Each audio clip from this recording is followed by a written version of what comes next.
আর কোনো মার যেন বুক খালি না হয়, আর কোনো ভাইয়ের যেন ভাই না হারায়, আমি এইটাই চাই। আমার সন্তানের বিচার আপনারা করেন না, আমাকে কিছু দিয়েন না, শুধু সমাজটাকে একটু বদলায় দেন আল্লাহর হস্তে। সমাজ কাঠামোটাকে আল্লাহর হস্তে বদলাইয়া দেন। সমাজের বিবেকবান মানুষদেরকে আপনারা একটু বিবেকটাকে সঠিক পথে চালাবার ক্ষমতা দেন। আমরা একটা কথা আপনার মুখ থেকে শুনতে পেরেছি, আপনি রাষ্ট্রের কাছে বিচার চাচ্ছেন না আপনার মেয়ে হত্যার।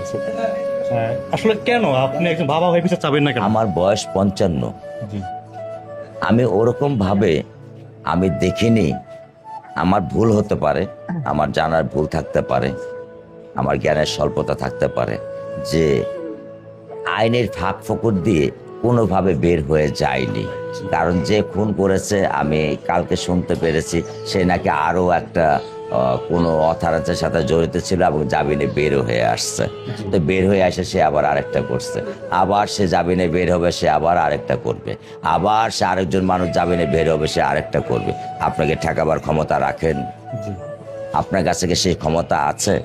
আদালতের একজন বিচারপতির হাতে কি সেই ক্ষমতাটা আছে? আমি রূঢ় ভাষায় বললাম, আমাকে ক্ষমা করবেন। আপনাদের কাছে সেই ক্ষমতা কি রাষ্ট্র দিয়েছে? রাষ্ট্র কি আপনাদেরকে দিয়েছে?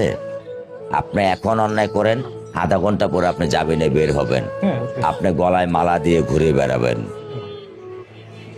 আপনি গতকালকে একটা কথা বলেছিলেন যে সরকারকে আমি ইসলামে লিখিত দিয়ে দিলাম যে আসলে বাংলাদেশে আমার এটা আমার আবেগের ভাষায় আমি বলেছি, যেটা আমি বাবা হিসাবে আমি আবার আবেগের ভাষায় বলেছি।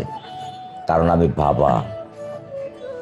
বাবা, আমার সন্তান যখন হারায় যাবে তখন আমি হয়তোবা দিক জ্ঞান শূন্যতা আমার থাকতে পারে, এটা স্বাভাবিক। এটা কিন্তু আমি যেটা বলেছি খুব বেশি কি অন্যায় বলেছি? না, না। কিন্তু একটা দুঃখের সাথে বলতে হয় রাবিচা যে বিড়ালটা লালন পালন করতো সেই সে বিড়ালটা 3 দিন যাবৎ কিছু খাচ্ছে না। আমি সকালবেলা ওকে মাছ ভেজে দিয়ে আসছি, ও খাচ্ছে না। কারণ আমার মেয়ের পড়া টেবিলের উপরে বসে থাকতো আর ওকে এইভাবে চেটে দিত। আমি বকা দিতাম, পরে সাবান দিয়ে মুখ ধোয়াই নিয়ে আসতাম, ওর বুক ছাড়া ও ঘুম আসতো না। এখন মেয়ে বিড়ালটা আমার 3 দিন যাবৎ কিছু খাচ্ছে না। আমি ওকে যতই ডাক দিতেছি ও আমাকে আরো খামসি দেয়, ও আমার কাছে আসতেছে না। ও আমার বুকে ঘুম আসতো, আমি ডাক দিলে আমার এখানে এসে বসে থাকতো। এখন আর 4 দিন যাবত ও আমার কাছে আসতেছে না। বাংলাদেশ সরকার প্রধানমন্ত্রীর কাছে আপনার কিছু বলার আছে কিনা তারেক রহমানের কাছে? আমি আমার বাচ্চা সন্তানের বিচার চাই। আমার বাচ্চা তো আর ফিরিয়ে দিতে পারবেন না। বিচার না পারেন না করেন, অন্তত